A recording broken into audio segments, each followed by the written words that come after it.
外卖小哥正在送餐，却招来众人嫌弃的眼光，原因是餐盒中的汤汁溢了出来。外卖小哥只能不停地道歉，他无奈地提前走出电梯，给餐馆的老板打了电话，并说明汤汁外漏的情况。不料老板并没有同情他，却对他好一顿埋怨。同时，这份订单的损失，小哥也需要自己赔付。外卖算是白送了，自己还得赔偿餐点费，遗漏的每餐是送不了了。他心疼地看着手里的外卖，不舍得扔弃，便蹲在楼道里想要把它吃掉。不料被走来的学生误认为在偷吃外卖，同时大厦的保安对他也是好一顿训斥。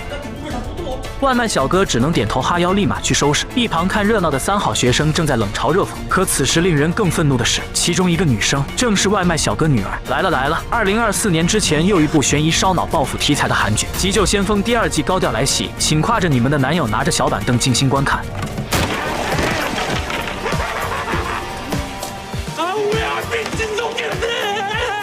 影片一开始就呈现出紧张悬疑的气氛，一栋停满豪车的自助停车场内发生了重大火灾。接到警报的消防员们立即赶到现场，警察厅的永警官得知消息后，觉得这场大火事出有因，于是迅速也赶到了现场，并与号称推土机的消防员一同展开灭火行动。2人从楼顶钻入30层楼高的停车场内，四周的大火正在猛烈的燃烧着。突然，永警官的吊绳断开，伴随着爆炸声一坠而下。多亏连接2人身上的还有另一根绳子，这才使永警官的坠落停了下来。但目前处于昏迷状态，正被熊熊的烈火炙烤着。还好过了半个小时，被消防员的叫喊声吵醒。经过2人的努力，有惊无险的算是捡回一条命。最后2人合力将火扑灭，随后被队友一拥而上拉回楼顶，紧张的心也都放松了下来。大火虽然扑灭了，但这里滚滚的浓烟中夹杂着悬疑的气氛。停车场内一辆小车的后备箱中发现了一具尸体，立即送到法医这里。依法医开始分尸辨案，第一眼看去，尸体的全身很明显被烟熏烤过，鼻腔里也都是黑的。再看看嘴里、口腔内也发现了大量的烟熏痕迹，身体上有多处不明的皮肤破裂，判断曾被紧紧的捆绑着。因为手腕处发现深深的束线带形状，小智警探回忆当时手脚上各有一根束线带捆绑，可捆绑痕迹却有好几个，那是为什么呢？只能深入了解才能做出判断。随後依法医划开死者的胸腔，并用铁剪将锁骨剪断，接着剪断肋骨。身体内部的肌肉与器官都是鲜红色。왜 전부 다 선홍색인 거예요? 当血液中的红色素与浓烟中的一氧化碳结合后，就会变成一氧化碳血红素，导致血液变成鲜红色。肌肉和器官都是有血液流通的，所以一样也会变成鲜红色。这也就是火灾死亡最典型的症状之一。接下来再看看支气管，剪开后发现气管内附着大量的黑色东西，口腔、鼻腔和支气管内都表明被烟熏过，变成红色的肌肉和器官，以及好几处的捆绑痕迹，全都指向了一个事实。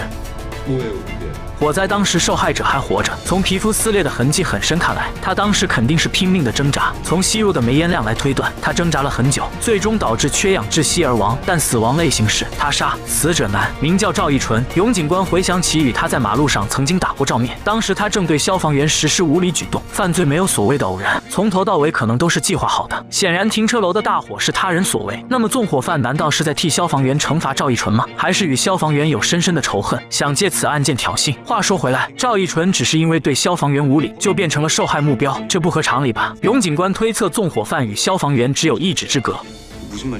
因为从火灾现场看出，这个人懂得放火与灭火。各个停车场划分格的底下都会装有油压缸。据工作人员所描述，起火的当天设备运转的就不太顺，油压管里有油，而油当然是可燃性。当时火灾发生了2次爆炸，所以跟这个油压管有很大关系。那也只能从油压管开始寻找突破。果不其然，油管上发现一处被破坏过的痕迹，应该是从这里露出的油，导致大火燃起。但油压管的强度标准是很高的，要破坏应该不是那么容易。于是拿到鉴定科做鉴定，从油管上破口的痕迹看出，管子是受单侧受到固定方向与固定长度反复切割，并从上侧切出一个半圆的开口，这就代表了这一侧被预设为爆炸的方向，所以肯定是人为的，而且不是男人就是女人。可是用什么工具能切出这样的开口呢？就连破坏的长度都是固定的，显然这不是一般的切割器。随后找来切割器大全，众人挨个试验，希望能从中找出复合切口的工具。直到最后一把切割器的时候，发现了一模一样的切口，这样一来案情有了进一步的突破。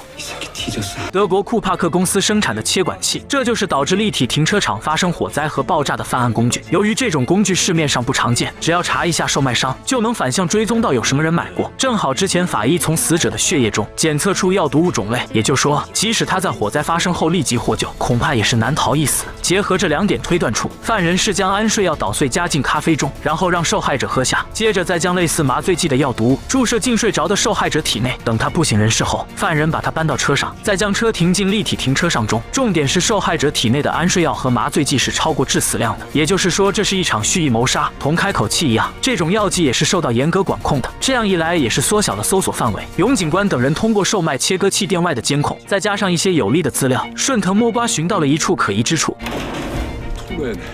냄새 좀 난다.